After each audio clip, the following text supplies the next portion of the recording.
Very good morning students, welcome to business communications. अगर आपको ध्यान में होगा तो अभी तक हमारे 3 लेक्चर्स हो चुके हैं। पहला लेक्चर इंट्रोडक्शन का, दूसरे लेक्चर में मैंने चैप्टर नंबर 1 स्टार्ट किया था और लास्ट वीक के लेक्चर में हम लोगों ने डिस्कस किया था regarding you can say business communication का मीनिंग, फीडबैक और फीडबैक के अलावा importance of communication in not importance but emergence of communication as key concept in corporate and global world. अब आज तकरीबन कुछ थोड़ा सा बचा है जिसकी वजह से हमारा ये फर्स्ट चैप्टर कंप्लीट हो जाएगा, which you will find on page number 10। Page 10 यहां पर लिख देता हूं, पेज 10, 11 और इसके अलावा बस पेज 10 और 11 के ऊपर एक शॉर्ट आंसर है, importance of communication in corporate world. Corporates की दुनिया में कम्युनिकेशन बहुत इंपॉर्टेंट माना जाता है। आज की तारीख में कोई भी कंपनी यदि जॉब के लिए एडवर्टाइजमेंट देती है तो क्वालिफिकेशन और क्वालिटीज के अंदर एक बात जरूर मेंशन की जाती है कि भाई candidate must have good communication skills, क्योंकि यदि आपके पास अच्छे कम्युनिकेशन स्किल्स हैं तो ही आप कॉर्पोरेट की दुनिया में या कॉर्पोरेट वर्ल्ड में सरवाइव करेंगे। This communication, what is the importance is highlighted by these 8 points। In 8 points में सबसे पहला इंपॉर्टेंस है कि communication helps in corporate branding. Communication helps in corporate branding यानी कि आज की तारीख में हर कंपनी या हर कॉर्पोरेट अपने आप को एक ब्रांड के रूप में डेवलप करना चाहती है। सर क्यों? इसका सीधा सिंपल लॉजिक है कि लोगों को आजकल ब्रांडेड वस्तुएं ही पसंद आती है। अगर मेरी इनकम अलाउ नहीं करती है तो एक अलग बात है, मैं अनब्रांडेड चीजें खरीदूंगा, लेकिन अगर मेरी इनकम अलाउ करती है तो I will go in for Levi's jeans, I will go in for Nike shoes. So आज की तारीख में हर कंपनी अपने आप को एक कॉर्पोरेट ब्रांड के रूप में इस्टेब्लिश करना चाहती है और कंपनी अपने आप को एक अच्छे ब्रांड के रूप में तभी इस्टेब्लिश कर पाएगी जब वो लोगों के साथ अच्छे से कम्युनिकेट करेगी। कंपनियां प्रचार के जरिए, एडवर्टाइजमेंट के और पब्लिसिटी के जरिए करोड़ों रुपए खर्च सिर्फ इसलिए कर रही है ताकि अपने आप को लोगों की नजरों में एक अच्छी ब्रांड। तो जब आप प्रचार करते हैं, एडवर्टाइजिंग एंड पब्लिसिटी करते हैं, उस वक्त आप लोगों के साथ कम्युनिकेट कर रहे हैं and that communication helps to develop your corporate brand. Subtle तरीके से, एक अच्छे तरीके से आप अगर कम्युनिकेट करें तो आप कॉर्पोरेट ब्रांडिंग कर सकते हैं। नंबर 2 है हेल्थ स्ट्रैटेजी इंप्लीमेंटेशन। स्ट्रैटेजी का मतलब क्या होता है? सीधा सिंपल लॉजिक है कि स्ट्रैटेजी लॉन्ग टर्म प्लान होता है। इस लॉन्ग टर्म प्लान का इंप्लीमेंटेशन सही तरीके से होना बहुत जरूरी है और इसी implementation of long term plan या स्ट्रेटेजी में हेल्प करता है कम्युनिकेशन। आज टॉप लेवल मैनेजमेंट ये स्ट्रेटेजी तैयार करता है। आपने organization of commerce and management में अगर ध्यान में होगा तो लेवल्स ऑफ मैनेजमेंट स्टडी किए हैं। इन लेवल्स ऑफ मैनेजमेंट में 3 अलग अलग लेवल्स होते हैं। You have the top level management, middle level management and the lower level management. Strategy बनाता कौन है sir? Strategy top level management बनाता है। इस स्ट्रैटेजी का इंप्लीमेंटेशन कौन करता है सर? स्ट्रैटेजी का इंप्लीमेंटेशन करता है लोअर लेवल मैनेजमेंट। सुपरवाइजर्स हैं, मुकादम हैं, जूनियर मैनेजर्स हैं, यही लोग हैं जो स्ट्रैटेजी को इंप्लीमेंट करेंगे। ये स्ट्रैटेजी जितनी अच्छी तरीके से उनको समझाई जाएगी उतनी ही अच्छी तरीके से ये लोग इंप्लीमेंट करेंगे। अच्छी तरीके से कैसे समझाई जाएगी? कम्युनिकेशन के जरिए। सो अगर आप अच्छे से कम्युनिकेट करते हैं तो आप स्ट्रैटेजी को कन्विंसिंग तरीके से अपने लोअर लेवल मैनेजमेंट को एक्सप्लेन कर पाएंगे और वो लोग उसे सक्सेसफुली इंप्लीमेंट कर पाएंगे। So it helps in strategy implementation. Number 3 है हेल्प्स क्लाइंट डेवलपमेंट। सी मॉडर्न बिजनेस जो है वो कस्टमर ओरिएंटेड है। आज की तारीख में हर बिजनेस ऑर्गेनाइजेशन को कस्टमर्स की आवश्यकता है। इसी कस्टमर या क्लाइंट को डेवलप करने के काम में आता है कम्युनिकेशन। एक मैनेजर के रूप में, एक सेल्समैन के रूप में जब मैं लोगों से मिलता हूं, एक सेल्स एग्जीक्यूटिव या मार्केटिंग एडवाइजर के रूप में जब मैं लोगों से मिलता हूं, चाहे कोई भी ओकेजन हो, किसी कल्चरल फंक्शन में हो सकता है, सोशल फंक्शन में हो सकता है, या तो फिर औपचारिक मीटिंग हो सकती है। When I come in contact with clients, I talk to them and if I convincingly talk to them, I am able to develop the client.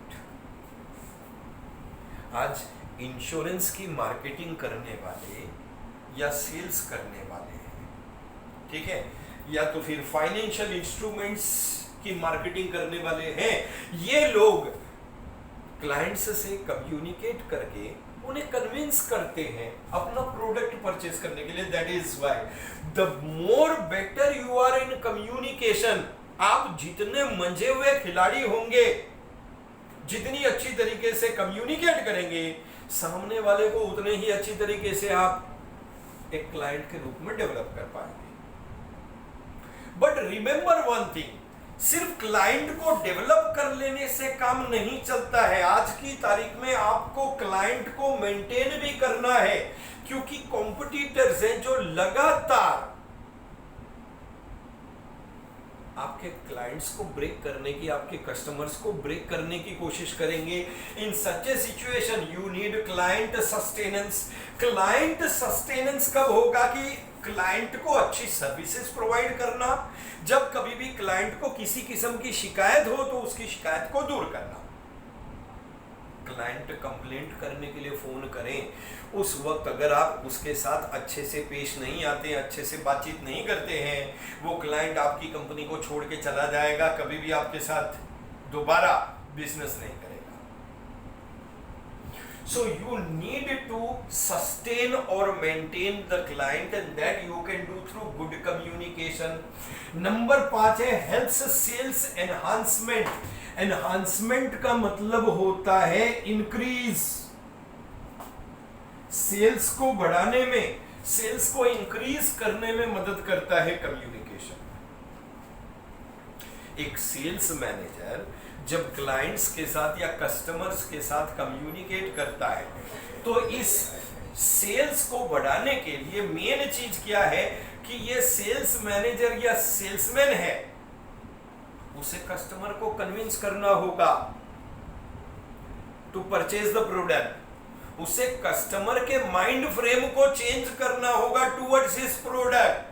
अच्छी तरीके से अगर मैं कम्युनिकेट करता हूं तो मैं कस्टमर को कन्विंस कर पाऊंगा कि आप मेरा प्रोडक्ट परचेज करें। अच्छी तरीके से कम्युनिकेट करूंगा तो अगर कस्टमर मेरा प्रोडक्ट नहीं भी खरीदना चाहता है तो मैं उसके माइंड फ्रेम को चेंज कर देता हूं, उसे राजी कर लेता हूं अपना प्रोडक्ट खरीदने के लिए। सो अगर आप अच्छी तरीके से कम्युनिकेट करेंगे तो it will help you to increase your sales, यानी कि सेल्स एनहांसमेंट में मदद करता है। नंबर 6 है helps information development and dissemination. Smartphone use करते हैं, स्मार्टफोन में फेसबुक में आपने जब अकाउंट ओपन किया तो उसने आपका नाम, डेट ऑफ बर्थ, आपका एड्रेस, कहाँ पढ़ते हैं, सारी जानकारी ली, ठीक है। आपने अगर जीमेल में अपना अकाउंट ओपन किया है तो जीमेल में भी आपका सारा जानकारी या इंफॉर्मेशन कलेक्ट किया गया। व्हाट्सएप में भी आपकी सारी जानकारी और इंफॉर्मेशन है। आज की तारीख में एक बात ध्यान में रखना है कि इंफॉर्मेशन को आप जितना डेवलप करोगे, यानी कि जितनी जानकारी आप इकट्ठा करोगे और उस जानकारी को जितने सही तरीके से डिस्ट्रीब्यूट करोगे, आप उतने ही बेहतर मार्केटिंग और बिजनेस के डिसीजन ले सकोगे। डिसेमिनेशन का मतलब होता है distribution. Dissemination means distribution of information whenever it is required. हमारे पास बच्चे इंक्वायरी के लिए आते हैं तो हम उसका नाम और फोन नंबर ले लेते हैं। जब बच्चा एडमिशन लेता है तो हम उससे एडमिशन फॉर्म फिलअप करवाते हैं। आज की तारीख में हर बिजनेस ऑर्गेनाइजेशन अपने ग्राहक की जानकारी को जुटा रहा है। That is information development. ये इंफॉर्मेशन को क्यों डेवलप करते हैं? ताकि जरूरत पड़ने पर इसी इंफॉर्मेशन के आधार पर हम अपने बिजनेस के डिसीजंस ले सकें। So communication helps in information development and dissemination. Number 7 है enables crisis management. Enables crisis management. Crisis को मैनेज करने में, देख बिजनेस करते हैं तो क्राइसिस आती है। विजय माल्या को भी किंगफिशर एयरलाइन में क्राइसिस आया था, लेकिन वो बेवकूफ देश छोड़ के भाग गया, किसी से कोई बात नहीं करी, कुछ नहीं। अब आज की तारीख में केस चल रहा है, जिस दिन भी ब्रिटेन परमिशन देगा हम उसको पकड़ के इंडिया लाएंगे, जेल में डाल देंगे। अरे कभी क्राइसिस, फाइनेंशियल क्राइसिस होती है, ऐसा नहीं है कि कभी कोई प्रॉब्लम नहीं आएगा, आता है। लेकिन जब फाइनेंशियल क्राइसिस हो उस वक्त कम्युनिकेशन बहुत काम में आता है। क्यों? क्योंकि अगर कंपनी में फाइनेंशियल क्राइसिस है तो सबसे ज्यादा एम्प्लॉइज डर जाते हैं,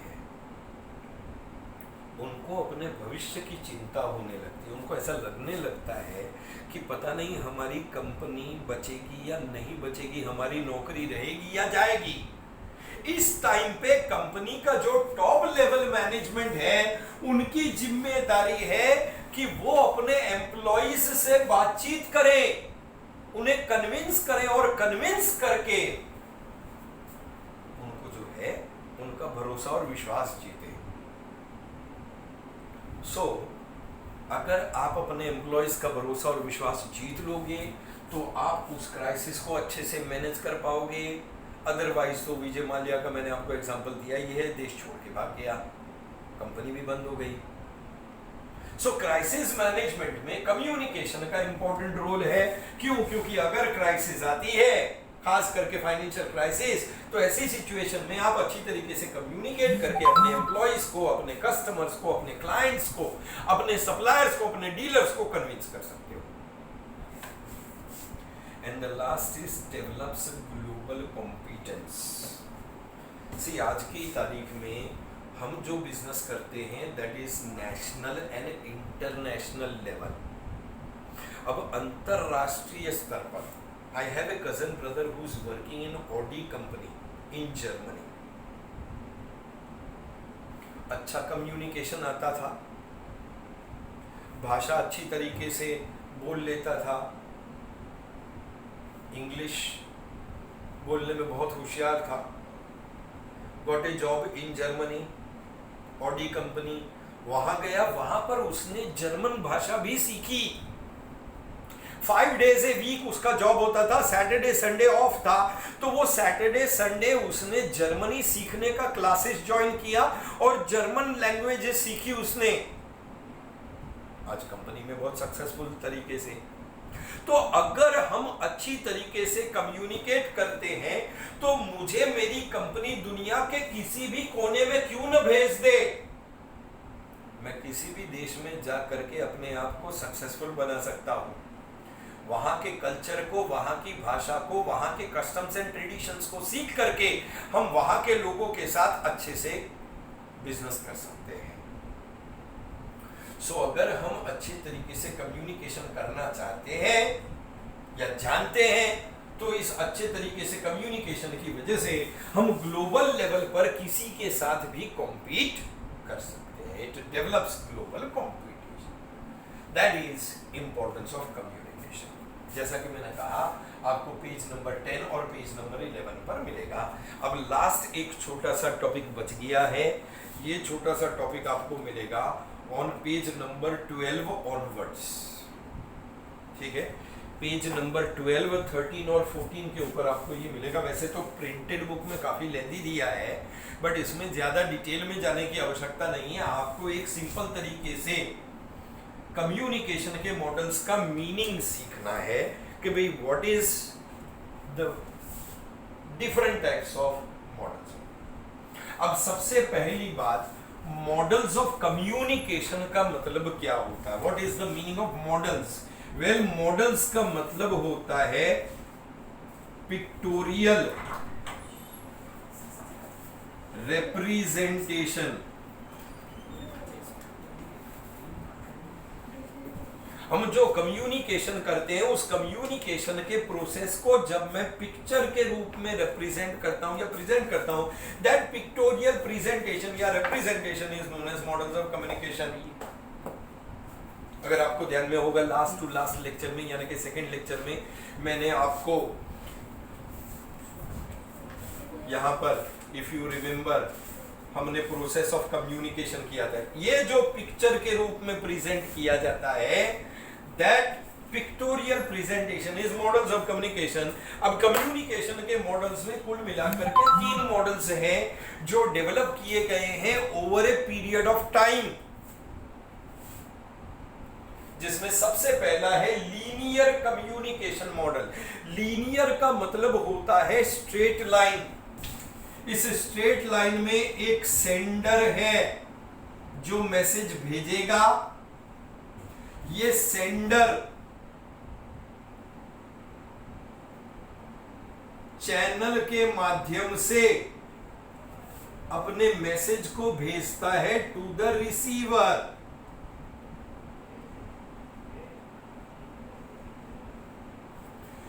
इसमें वो पहले मैसेज को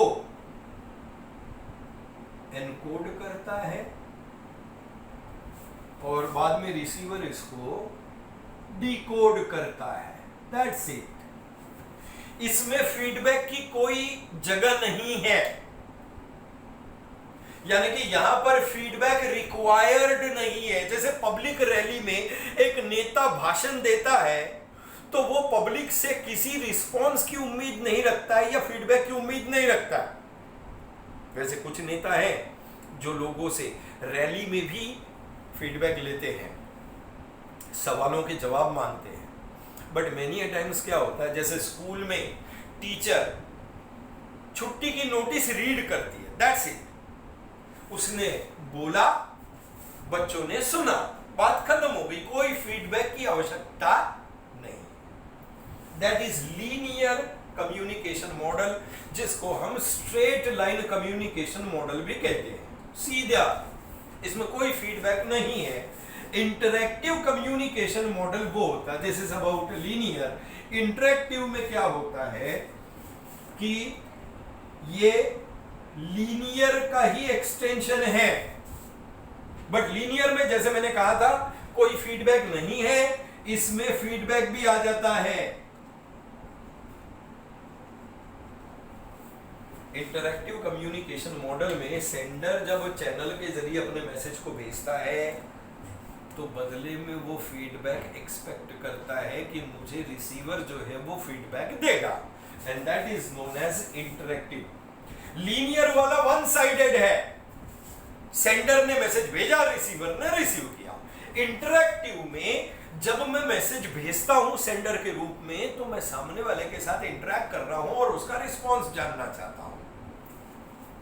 और लास्ट जो है ट्रांजैक्शनल मॉडल है। ट्रांजैक्शनल मॉडल जो है एकदम डेवलप्ड मॉडल है। इस मॉडल में मैं सेंडर और receiver I am both at the same time, in the sense कि आज की तारीख में जैसे एक टीचर क्लास में जब सिखाता है ना, तो वो स्टूडेंट्स की तरफ देखता है। क्लासरूम टीचिंग सक्सेसफुल होना और ऑनलाइन टीचिंग सक्सेसफुल नहीं होने का मेन रीजन यही है कि पर्सनल कांटेक्ट नहीं है। आज क्लास में जब मैं सिखाता हूं और बच्चे मेरे सामने हैं, तो मैं उनकी तरफ देखता हूं, उनके चेहरे के एक्सप्रेशंस, उनके आंखों में जो चमक है, उनके फेशियल एक्सप्रेशंस, इन सब से मैं जज करता हूं कि उन्हें मेरी बात समझ में आ रही है या नहीं समझ में आ रही है। जब वो फ्राउन करते हैं, जब वो अपने फेशियल एक्सप्रेशंस में चेंज लाते हैं, उसी के हिसाब से मैं अपने कम्युनिकेशन को डिवाइस करता हूं। यानी कि अगर कोई पर्टिकुलर सब्जेक्ट या टॉपिक सिखाने के वक्त बच्चे के चेहरे पे ऐसा वाला अगर लुक आता है, तो मुझे समझ में आ जाता है कि उस बच्चे को कुछ पल्ले नहीं पड़ा है, उसे कुछ समझ में नहीं आया, तो अकॉर्डिंगली मैं उस चीज को दोबारा रिपीट करता हूं ताकि उस बच्चे को समझ में आ जाए। सो इसमें ट्रांजैक्शनल मॉडल में मैं सेंडर भी हूं, रिसीवर भी हूं। सेंडर अपने मैसेज का, रिसीवर उनके फीडबैक का, और जैसा उनका फीडबैक मिलता है उसी के हिसाब से मैं अपनी आगे की बातचीत को डिवाइस करते जाता हूं। That is transactional model. ये 3 मॉडल्स हैं, उनके मीनिंग दिए हुए हैं। आपको पेज नंबर इसका मैं बता देता हूं कौन से पेज पर है। It starts from page number 12 onwards. ठीक है, ये आपको मिल जाएगा पेज 12 ऑनवर्ड्स, और इसके बाद ये टॉपिक खत्म हो जाता है, ये चैप्टर खत्म हो जाता है। आज नया चैप्टर स्टार्ट नहीं कर रहा हूं। नेक्स्ट लेक्चर में जब हम मिलेंगे, then we'll start with chapter number 2. तब तक के लिए take good care of yourself, stay home, stay safe. Thank you very much.